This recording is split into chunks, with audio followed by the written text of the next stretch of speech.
இருமனம் உள்ளவன், 2 + மனம் + உள்ளவன், 2 மனசு உடையவன் அல்லது 2 மனப்பான்மை கொண்டவன். இது ஒருவரின் இருவிதமான மனநிலையைக் கொண்ட உணர்வுகள் அல்லது எண்ணங்களை குறிப்பது ஆகும்.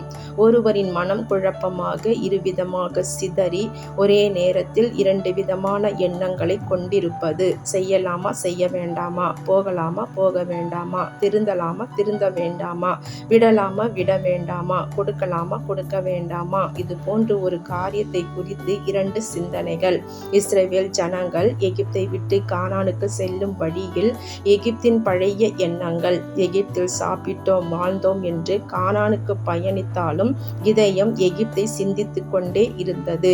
2 எஜமானுக்கு வேலை, வேலை அவனுக்கு செய்யலாமா இவனுக்கு செய்யலாமா. ஈசாக்கின் பிள்ளைகளாகிய ஏசா யாக்கோபு, இவர்களில் ஒரு மகன் மேல் பிரியம். கண்கள் மங்கினாலும் ஏசாவின் வஸ்திரத்தின் வாசனை வயல்வெளியின் வாசனை என்று முகர்ந்து அவன் வரும் வேலைக்காக காத்திருந்து இளையவன் இல்லாத நேரத்தில் பேசுகிறான். எல்கானாவுக்கு இருந்த 2 மனைவிகளான அன்னாள் பெனினாள்.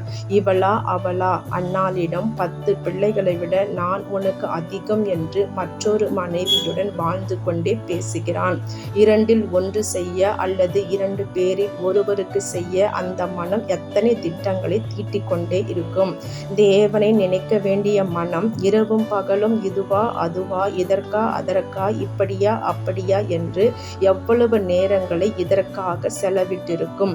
இப்படி ஒரு மனம் எப்பொழுதுதான் தேவனை தேடும்? ஏனென்றால் உண்மையான ஒன்றை பிடித்து கொண்டு உண்மை அல்லாத ஒன்றை விட்டுவிட மனமில்லை. நாளெல்லாம் அந்த மனது எவ்வளவு கேடுபாடுகள் குழப்பங்கள் நிறைந்து காணப்படும். இன்று அநேகருக்கு விட முடியவில்லை. பாவ வாழ்க்கை வெறுக்கவில்லை. ஒருத்திக்கு காலை என்றால் ஒருத்திக்கு மாலை. எத்தனை தீர்மானம் சத்தியம் கேட்டாலும் வாழ்க்கையில் மாற்றம் இல்லை.